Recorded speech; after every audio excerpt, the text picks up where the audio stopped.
오늘부터 우리가 함께 통독하게 되실 욥기 8장에서 10장의 내용은 이러합니다. 대만 사람 엘리바스에 이어 또 다른 친구가 등장합니다. 엘리바스의 발언에 대한 욥의 반박과 호소를 가만히 듣고 있던 수아 사람 빌닷이 입을 연 것입니다. 욥은 빌닷에게 엘리바스와는 다른 발언을 기대하고 있었을 것입니다. 그러나 빌닷도 엘리바스와 별다를 것이 없었습니다. 하나님은 절대로 의로우신 분이며 욥이 죄를 지었기 때문에 이러한 큰 고통을 당하고 있다는 것이 빌닷의 논지였습니다. 빌닷은 지금이라도 욥이 하나님께 자신의 죄를 고백한다면 자비로우신 하나님께서 모든 것을 용서해 주시고 복을 주신다며 욥에게 죄의 자백을 촉구합니다. 이러한 빌닷의 말은 이미 큰 고통과 깊은 좌절 속에 빠진 욥을 더욱 힘들게 하는 말에 불과했습니다.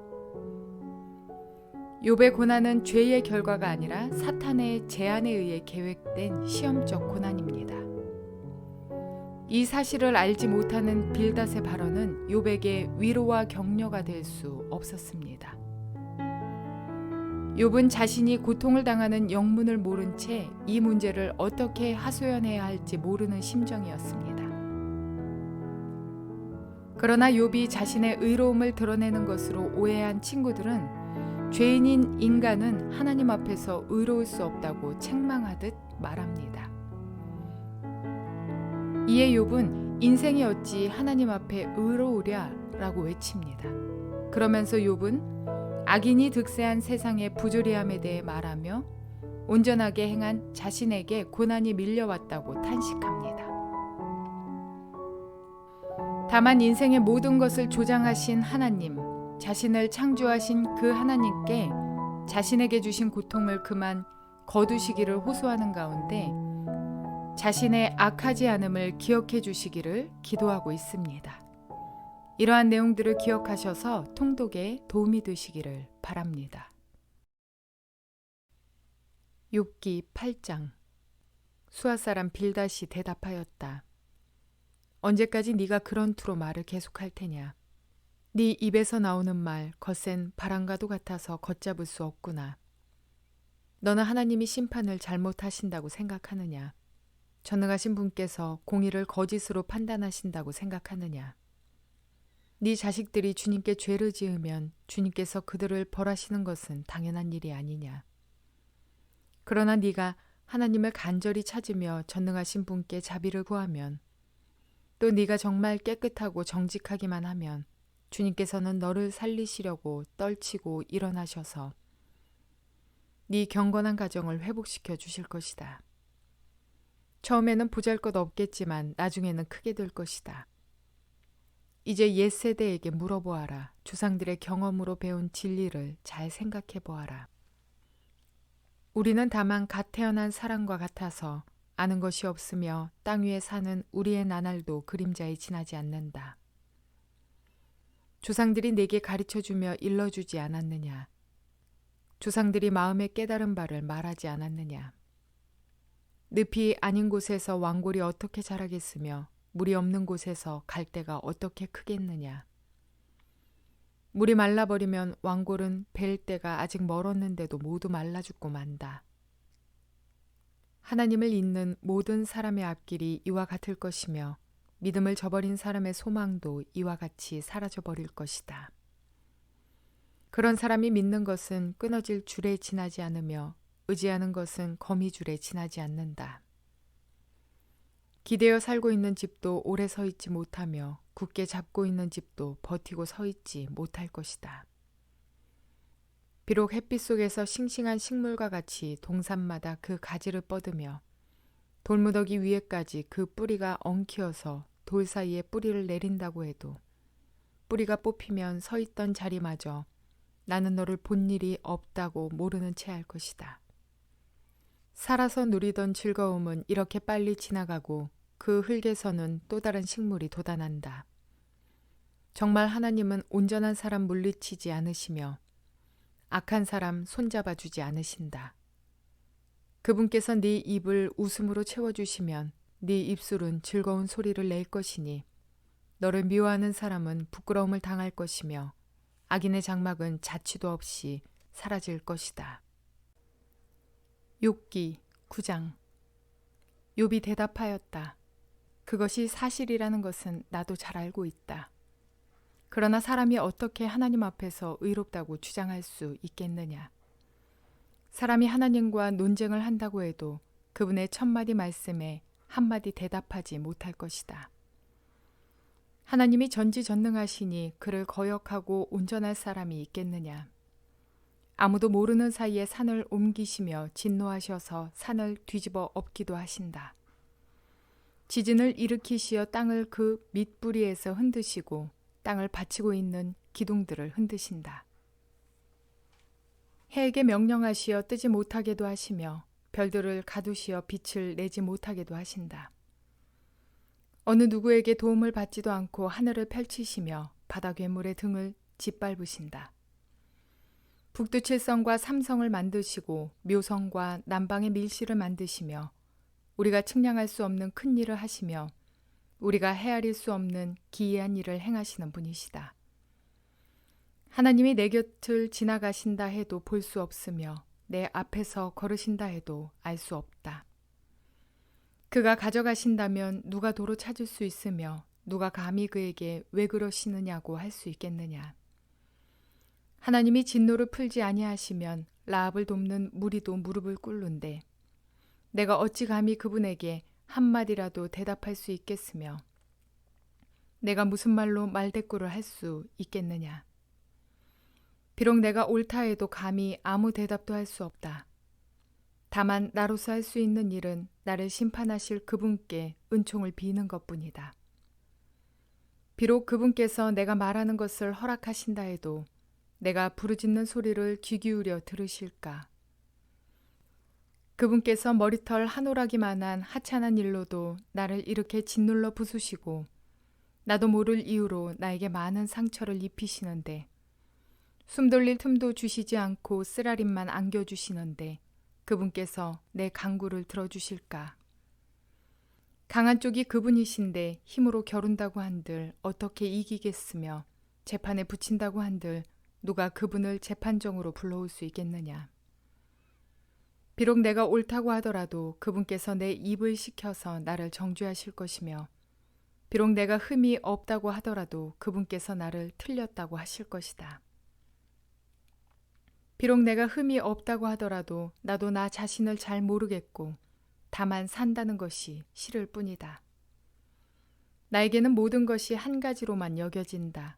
그러므로 나는 그분께서는 흠이 없는 사람이나 악한 사람이나 다 한 가지로 심판하신다고 말할 수밖에 없다.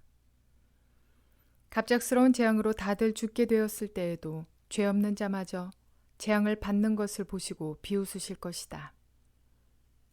세상이 악한 권세자의 손에 넘어가도 주님께서 재판관의 눈을 가려서 제대로 판결하지 못하게 하신다. 그렇지 않다고 하면 그렇게 하는 이가 누구란 말이냐. 내 일생이 달리는 경주자보다 더 빨리 지나가므로 좋은 세월을 누릴 겨를이 없습니다. 그 지나가는 것이 갈대배와 같이 빠르고 먹이를 덮치려고 내려오는 독수리처럼 빠릅니다. 온갖 불평도 잊어버리고 슬픈 얼굴빛을 고쳐서 애써 명랑하게 보이려고 해도 내가 겪는 이 모든 고통이 다만 두렵기만 합니다. 그러나 주님께서 나를 죄 없다고 여기지 않으실 것임을 압니다. 주님께서 나를 정죄하신다면 내가 무엇 때문에 이렇게 애써서 헛된 수고를 해야 합니까? 비록 내가 비누로 몸을 씻고 잿물로 손을 깨끗이 닦아도 주님께서 나를 다시 시궁창에 쳐넣으시니 내 옷인들 나를 좋아하겠습니까? 하나님이 나와 같은 사람이기만 하여도 내가 그분께 말을 할 수 있으련만 함께 법정에 서서 이 논쟁을 끝낼 수 있으련만 우리 둘 사이를 중재할 사람이 없고 하나님과 나 사이를 판결해 줄 이가 없구나. 내게 소원이 있다면 내가 더 두려워 떨지 않도록 하나님이 채찍을 거두시는 것. 그렇게 되면 나는 두려움 없이 말하겠다. 그러나 나 스스로는 그럴 수가 없는 줄을 알고 있다. 욥기 10장. 산다는 것이 이렇게 괴로우니 나는 이제 원통함을 참지 않고 다 털어놓고 내 영혼의 괴로움을 다 말하겠다. 내가 하나님께 아뢰겠다. 나를 죄인 취급하지 마십시오. 무슨 일로 나 같은 자와 다투시는지 알려주십시오. 주님께서 손수 만드신 이 몸은 학대하고 멸시하시면서도 악인이 세운 계획은 잘만 되게 하시니 그것이 주님께 무슨 유익이라도 됩니까? 주님의 눈이 살과 피를 가진 사람의 눈이기도 합니까? 주님께서도 매사를 사람이 보듯이 보신단 말입니까? 주님의 날도 사람이 누리는 날처럼 짧기라도 하단 말입니까? 주님의 햇수가 사람이 누리는 햇수와 같이 덧없기라도 하단 말입니까?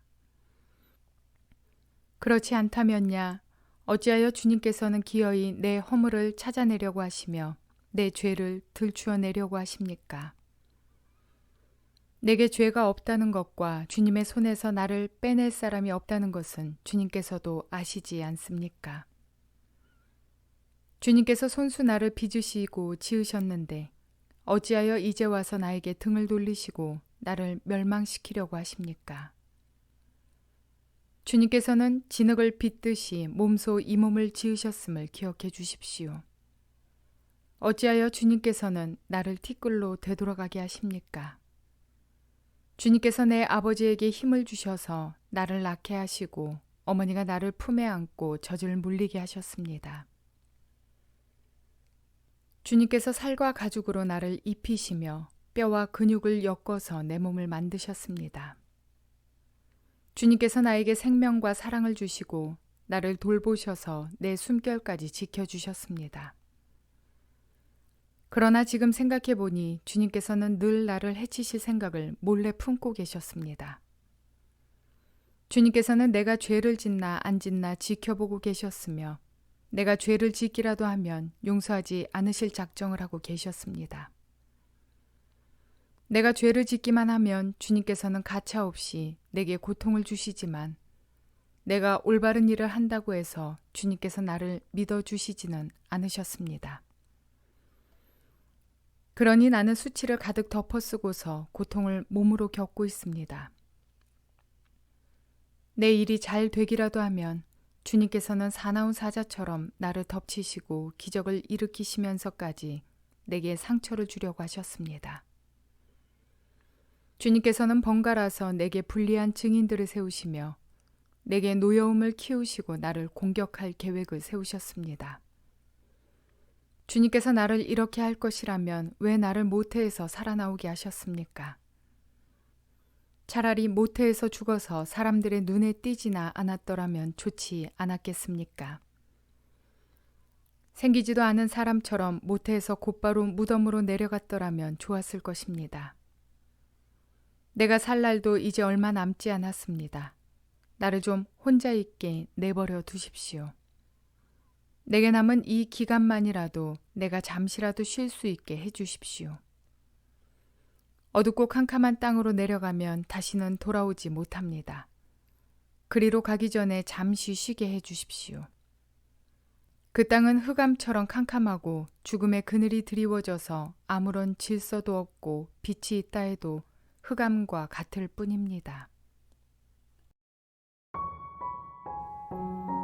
우리는 타인의 고통 앞에서 그의 고통의 원인을 내가 찾으려 할 필요도 없습니다. 다만 그의 심정을 헤아리며 고통에 동참함으로 하나님 앞에서 긍휼을 구하며 고침을 간구해 주어야 합니다. 그러나 대부분의 많은 사람들은 타인의 고통을 원인부터 찾으려 하면서 판단하고 정죄합니다. 그 마음의 본심이 결국 나를 드러내는 교만이요 상대를 정죄하기 위한 죄된 마음입니다. 물론 죄로 인한 보응일 수도 있겠습니다. 그러나 욥과 같이 그의 믿음의 시험일 수도, 또 신약에 나타난 안진뱅이가 하나님의 영광을 위함이었듯 우리가 알 수 없는 여러 이유에서 이루어진 결과일 수 있습니다. 그러므로 우리는 다만 고통 중에 있는 상대를 향해 그의 아픔을 함께 공유하며 위로하는 마음만을 소유하게 되시기를 바랍니다. 어느 목사님은 모든 문제 앞에서 양을 가르친다는 마음으로 늘 성경 말씀을 가지고 충고하십니다. 그러나 그 말씀을 받은 양은 또다시 갑절의 상처를 받고 맙니다. 그것도 하나님의 말씀으로 말입니다. 선한 마음을 가장한 교만이 되지 않도록 깨어 있어야겠습니다. 주님의 말씀은 상대를 죽이는 데 있지 않고 살리시는 생명이십니다. 우리는 내가 아는 하나님이 정답인 양 상대를 정죄하는 우를 범하여서는 안 될 것입니다. 우리에게 허락된 마음은 상대를 판단하고 정죄하는 것이 아니라 상대의 아픔에 동참하며 하나님 앞에 같은 마음으로 긍휼을 구하는 겸손함 뿐입니다.